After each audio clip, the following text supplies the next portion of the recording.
Panduan singkat umrah. Pertama, jika seseorang akan melaksanakan umrah, dianjurkan untuk mempersiapkan diri sebelum berihram dengan mandi, sebagaimana seorang yang mandi junub. Memakai wangi-wangian yang terbaik jika ada, dan memakai pakaian ihram. Kedua, pakaian ihram bagi laki-laki berupa 2 lembar kain ihram yang berfungsi sebagai sarung dan penutup pundak.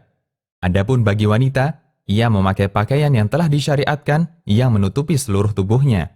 Namun tidak dibenarkan memakai cadar atau niqab, yaitu penutup wajah. Dukung channel ini, like and subscribe. Dan tidak dibolehkan memakai sarung tangan. Ketiga, berihram dari miqat dengan mengucapkan labbaika umrah, yang artinya, aku memenuhi panggilanmu untuk menunaikan ibadah umrah. Keempat, jika khawatir tidak dapat menyelesaikan umrah karena sakit atau adanya penghalang lain, maka dibolehkan mengucapkan persyaratan setelah mengucapkan kalimat di atas dengan mengatakan Allahumma mahilli haitsu habastani, yang artinya, ya Allah, tempat tahallulku di mana saja engkau menahanku.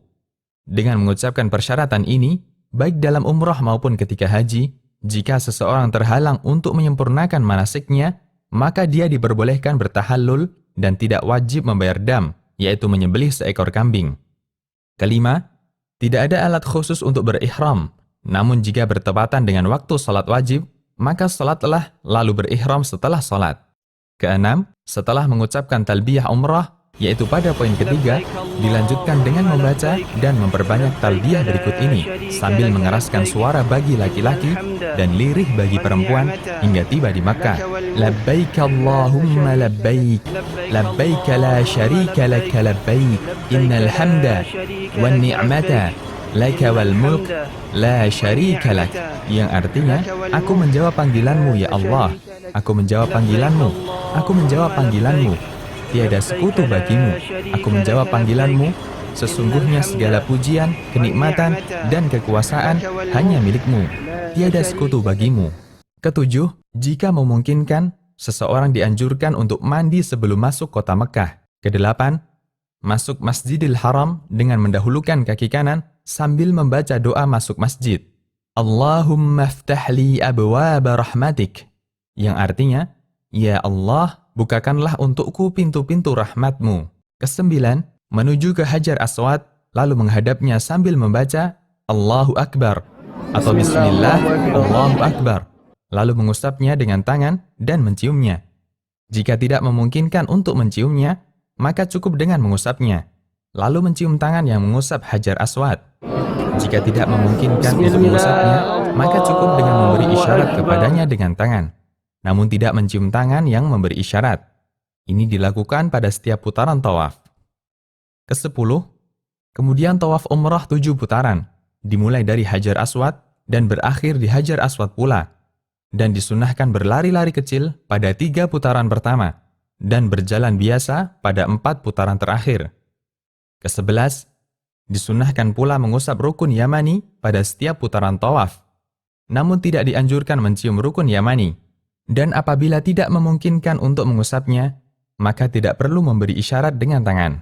Ke-12, ketika berada di antara rukun Yamani dan Hajar Aswad, disunahkan membaca Rabbana atina fid dunya hasanah wa fil akhirati hasanah wa qina adzabannar, yang artinya, ya Rabb kami, karuniakanlah pada kami kebaikan di dunia dan kebaikan di akhirat, serta selamatkanlah kami dari siksa neraka. Ke-13, tidak ada zikir atau bacaan tertentu pada waktu tawaf, selain yang disebutkan pada nomor 12.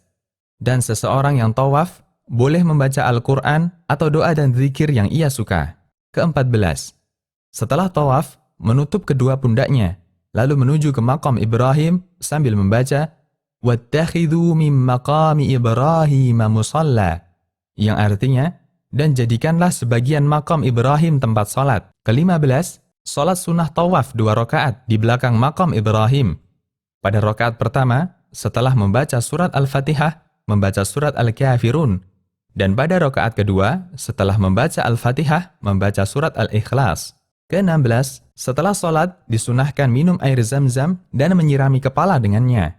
Ke-17, kembali ke Hajar Aswad, bertakbir, lalu mengusap dan menciumnya jika hal itu memungkinkan, atau mengusapnya atau memberi isyarat kepadanya. Ke-18.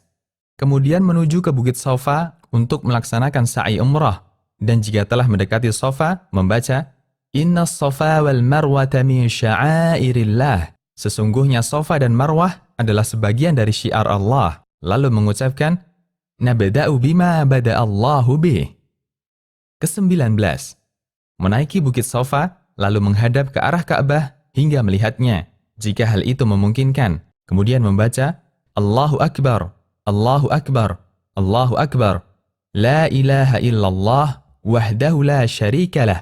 Lahul mulku wa lahul hamdu yuhyi wa yumit. Wa huwa ala kulli syai'in qadir. La ilaha illallah wahdah. Anjaza wa'dah. Wa nasara abdah. Wa hazamal ahzaba wahdah. Ke-20. Bacaan ini diulang 3 kali dan berdoa di antara pengulangan-pengulangan itu dengan doa apa saja yang dikehendaki. Ke-21. Lalu turun dari Safa dan berjalan menuju ke Marwah. Ke-22. Disunahkan berlari-lari kecil dengan cepat dan sungguh-sungguh di antara 2 tanda lampu hijau yang berada di Mas'a atau tempat sa'i bagi laki-laki. Lalu berjalan biasa menuju Marwah dan menaikinya. Ke-23. Setibanya di Marwah, kerjakanlah apa-apa yang dikerjakan di Safa, yaitu menghadap kiblat, bertakbir, membaca zikir pada nomor 19, dan berdoa dengan doa apa saja yang dikehendaki. Perjalanan dari Safa ke Marwah dihitung 1 putaran. Ke-24. Kemudian turunlah lalu menuju ke Safa dengan berjalan di tempat yang ditentukan untuk berjalan dan berlari bagi laki-laki di tempat yang ditentukan untuk berlari. Lalu naik ke Safa dan lakukan seperti semula. Dengan demikian, terhitung 2 putaran. Ke-25.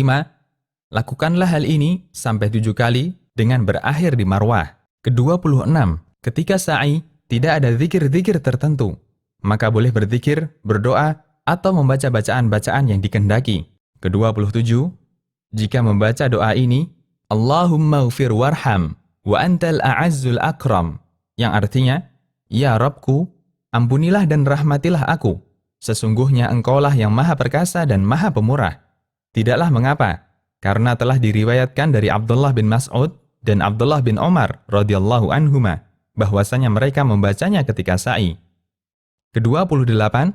Setelah sa'i, maka bertahallul dengan memendekkan seluruh rambut kepala atau mencukur gundul, dan yang mencukur gundul itulah yang lebih afdal. Adapun bagi wanita, cukup dengan memotong rambutnya sepanjang 1 ruas jari. Ke-29. Setelah memotong atau mencukur rambut, maka berakhirlah ibadah umrah, dan Anda telah dibolehkan untuk mengerjakan hal-hal yang tadinya dilarang ketika dalam keadaan ihram.